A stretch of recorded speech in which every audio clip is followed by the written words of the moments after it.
friends. Welcome back to one more episode of ESL with Americanoid.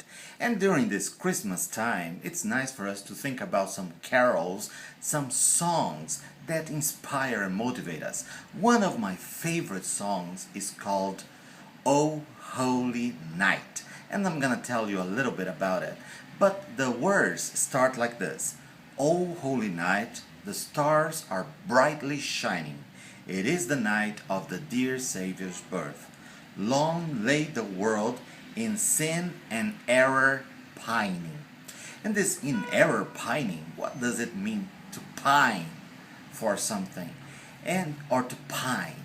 So if you look up in the dictionary, you can find out that pine, besides referring to the pine tree, it can mean also to waste away, to suffer. Another meaning is to desire, to long for. But in this context, the world was in sin and error, pining, wasting away, suffering.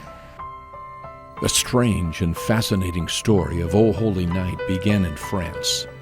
In 1847, Placide Cappeau was a poet in a small French town. As a non-religious man, he was probably shocked when his parish priest asked him to pen a poem for Christmas Mass. In a dusty coach traveling down a bumpy road to France's capital city, Placide Cappeau considered the priest's request. Using the Gospel of Luke as his guide, he imagined witnessing the birth of Jesus in Bethlehem. Thoughts of being present on that blessed night inspired him, and by the time he arrived in Paris, Cantique de Noël had been completed. Moved by his own work, he decided this was not just a poem, but a song in need of a master musician's hand. Not musically inclined himself, the poet turned to one of his friends, Adolphe Adam, for help. As a man of Jewish ancestry, for Adolphe, the words of Cantique de Noël represented a day he didn't celebrate, and a man he did not view as the Son of God. Nevertheless, Adam quickly went to work, adding a beautiful original score to Cappeau's powerful words. Adam finished work, pleased both poet and priest. The song was performed just 3 weeks later at a midnight mass on Christmas Eve. A reclusive American writer brought it to a whole new audience halfway around the world. John Sullivan Dwight not only felt that America needed to hear this carol, there was something else in the song that moved him beyond the story of the birth of Christ. As an ardent abolitionist, Dwight strongly identified with the lines of the third verse: "Chains shall he break, for the slave is our brother, and in his name all oppression shall cease." The text supported Dwight's own view of slavery in the South. His English translation of O Holy Night quickly found favor in America, especially in the North during the Civil War. Since that first rendition at a small Christmas Mass in 1847, O Holy Night has been sung millions of times in churches in every corner of the world. And since the moment a handful of people first heard it played over the radio, the carol has gone on to become one of the most recorded and played spiritual songs.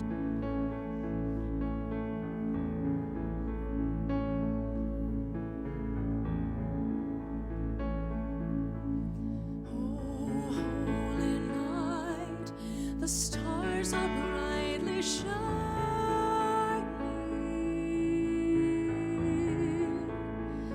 It is the night of our dear Savior's birth.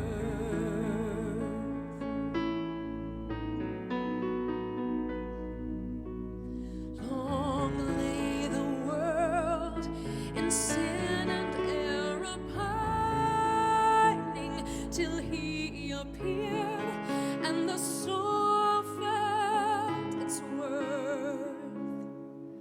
A thrill of hope, the weary world rejoices, for yonder breaks a new and glorious morn. Fall on your knees.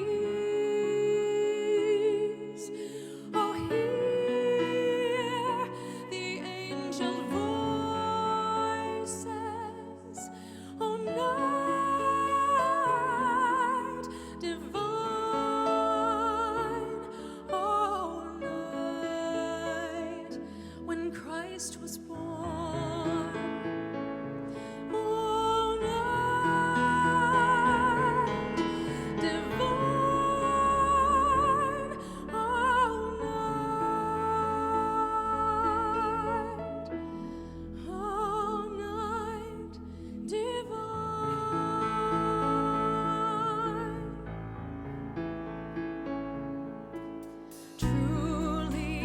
taught us to love